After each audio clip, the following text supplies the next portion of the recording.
Alright, this is a 2015 Sonata with a 2.4 liter. This engine was just replaced with a remanufactured engine, and the shop is saying they have timing fault codes. Here is the new engine. This did not come from the factory, so we're going to go check this out.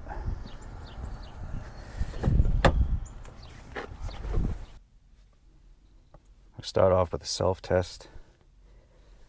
They say they had a p0014. That is the exhaust camshaft timing. They said they replaced the oil control solenoid, brand new from the factory, and the code still sets right away. The first thing that comes to my mind with these remanufactured engines is going to be oil pressure, but we don't know that for sure. This engine does use the electronic variable timing for the intake, so if it is oil pressure, we would only set a code for the exhaust. I mean, that could be the case.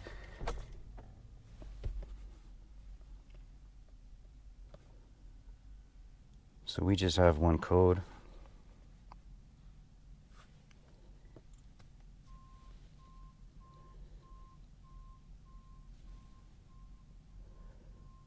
So let's just check our freeze frame. So this happened when the engine was hot.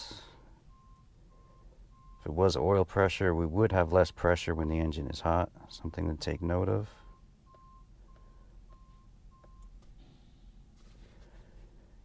Alright, let's start off with clearing these codes.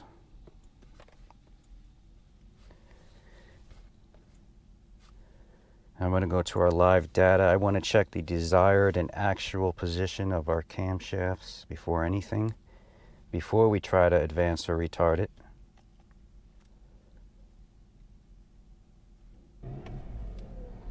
Alright, so we have some PIDs pulled up, and at idle it looks like we don't have any deviation or timing issues on our base timing at idle. Our intake showing 120, 125, 127 of our current position, and the set point's at 129, 128. That's the same. Exhaust is at negative 110. Set point's at negative 110. That all looks okay. Let's just see here. Let me graph some of this stuff. Okay.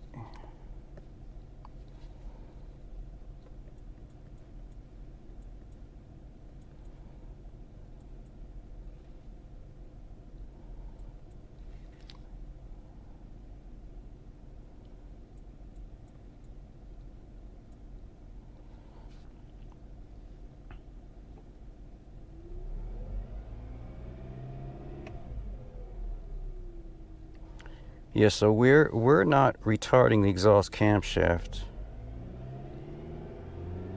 Our set point is our green trace, and we are not phasing this engine right now. Base timing appears to be correct. So this is our exhaust side. Let's see if we can graph our intake and see.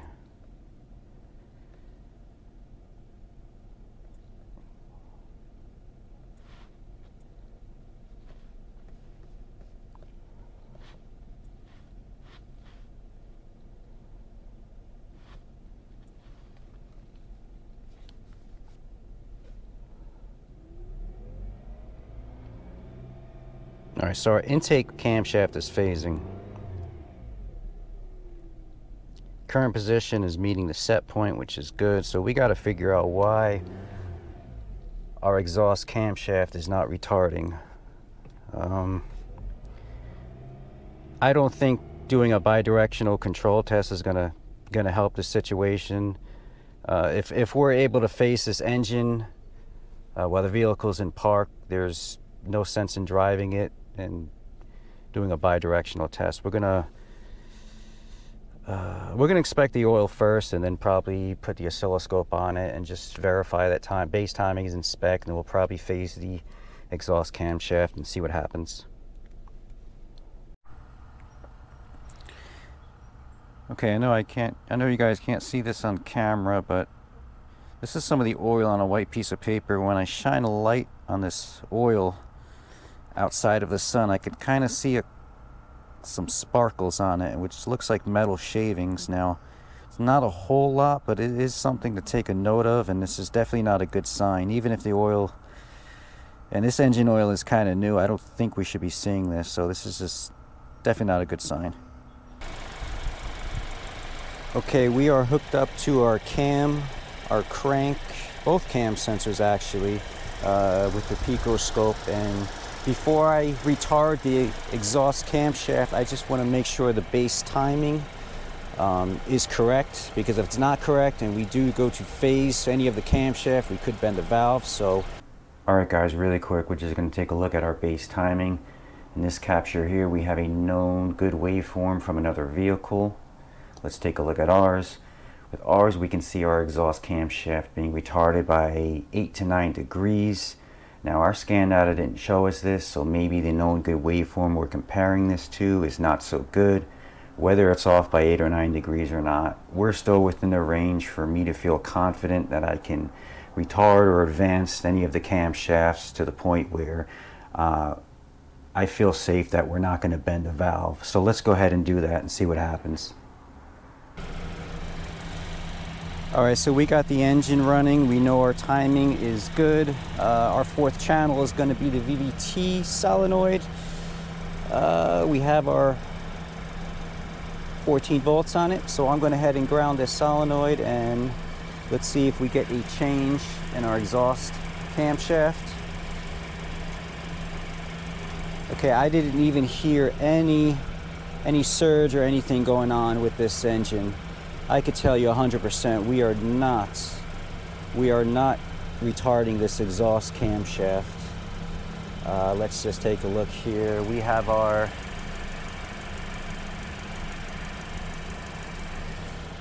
green trace we have to look at. So this is the point here where we ground. Right here is where we ground our VVT.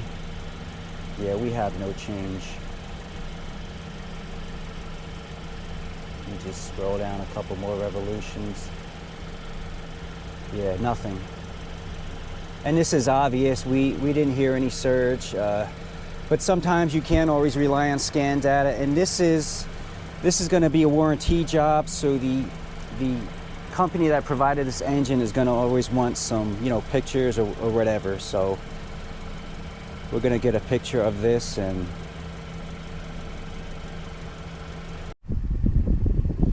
okay, so I removed the exhaust VVT solenoid, and the shop had already replaced this twice. I think maybe one with an aftermarket, I'm not sure, but right now this is a factory one. And I didn't expect to find any metal on it, and I'm pretty sure this is working and this is not our problem. The tech did run the engine for a second with the VVT solenoid removed, and he said he's seen oil coming out of it, and of course that's not a way to test oil pressure. The best thing for us now is to check oil pressure at the oil pressure switch, but I'm going underneath the intake right now, and our oil pressure switch is absolutely buried. It can possibly be done, but this bracket has to come off, and I don't know how long this will take. This may be possibly a couple more hours worth of diag, and if the shop does not want to do it, I can understand that. So at this point we're going to stop and see what they want to do. But our possibilities definitely include oil pressure, or there is an issue with our cam gear, which is our VVT exhaust cam actuator. I don't know if they used an aftermarket one. I don't know if it's seized, it's not turning. Is there an oil restriction going through the heads that's not making its way to the actuator? A lot of possibilities, but more than likely, even if we do an oil pressure test, this engine is going to have to get disassembled.